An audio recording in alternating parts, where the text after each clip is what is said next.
треба да застанат против квотите. На нас ни е објаснена квотата за упис, ако сакате, на универзитетите како позитивна дискриминација, во смисла дека толкав процент на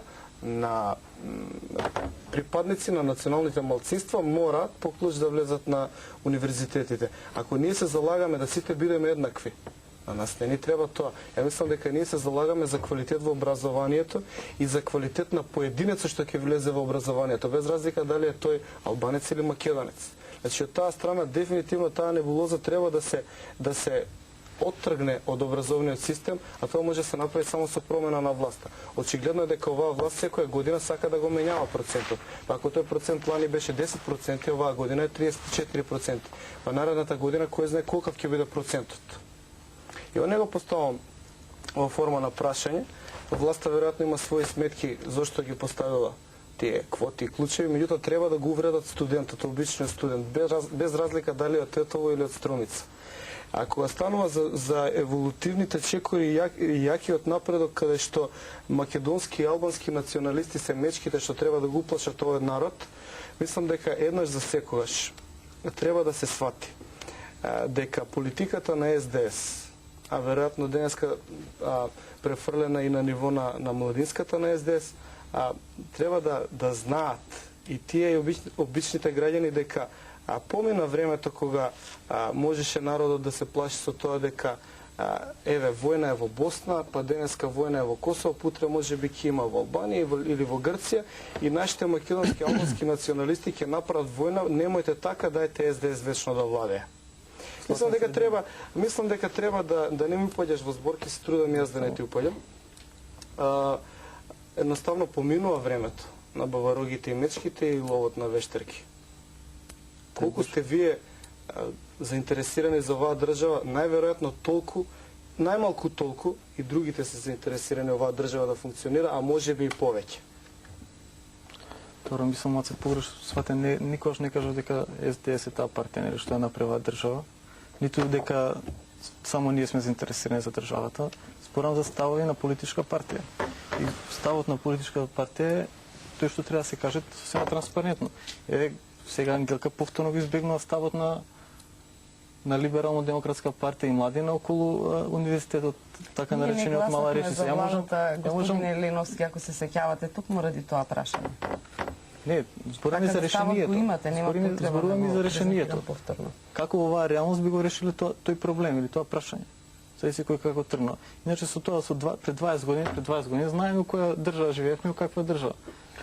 Добро, ајде. Сакам дозволи само, ако сакам трган. Денеска се создадени конфликти, мислам денеска. Оваа деценија се распадна Југославија, распадот на комунизмот значеше наплив на национализам, тоа е јасно е. Сега се случи тоа. Така сосема јасно дека денеска ќе се раѓаат конфликти, денеска се враќаме на реалноста и денеска треба да ги надминуваме овие позиции.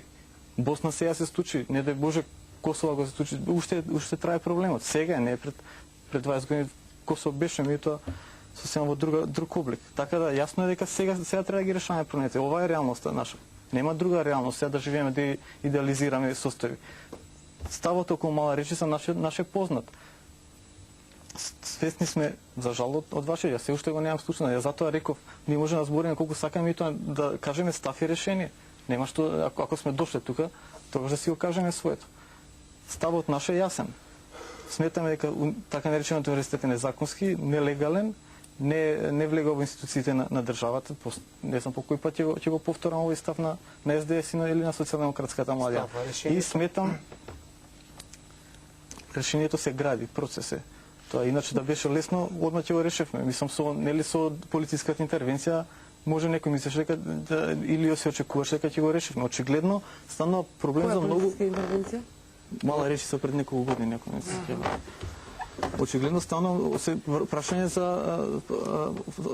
станува збор за прашање со висок политички ризик. Исто како на пример што е законот за високо образование. Се сме свесни зошто не се донесува. Политички се причините зошто не се донесува, не е нешто друго.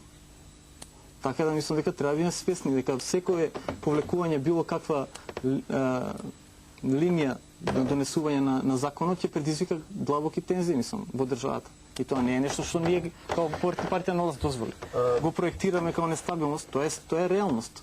било која страна да биде незадоволна, ќе значи нестабилно за државата. И токму затоа, мислам, иначе лесно е, ја не го знам решението. Се покуша со полициска интервенција, имавме мртви, се гледат резултатите. Ако очекувате, ако давате решение што друго, не знам дали булдожери да трнат натаму, кажете Добро, го. колку наредното прашање, колку меѓународните норми, европските критериуми се решение за надминување на меѓуетнички детенции?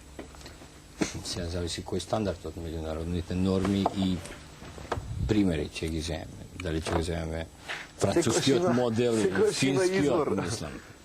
Ако се има сенс за толеранција, ќе се земат понапредните модели, финскиот или некој друг. Ако не се има сенс, ќе се земеш францускиот или така.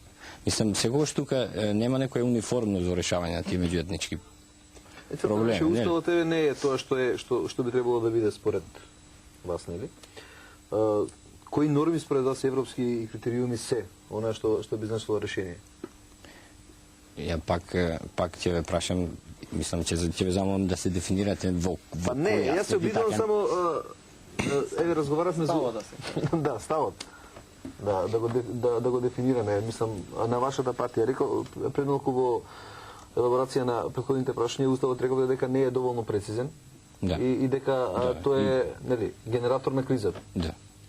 Значи уставот еве го разговаравме. Кои меѓународни критериуми за вас се решение ако веќе уставот не е? Да се фатам на некоја тема, нели? Да решиме Тоа на што користењето за на вашата јазикот партија, или на високото образование или на која тема сакате. Мислам, јазикот е културна норма, нели? Која културна норма со устав има право да се развива, нели? Да се унапредува и со овој устав, а не со некој, нели, посовршен. А сепак јазикот не е дозволен во сите нивоа да се користи кај нас. Мислам, во службена употреба. Па се користат некои дефиниции службена употреба, па службен јазик, јазик во службена употреба. Не се гледа позитивно на тоа. Високото образование.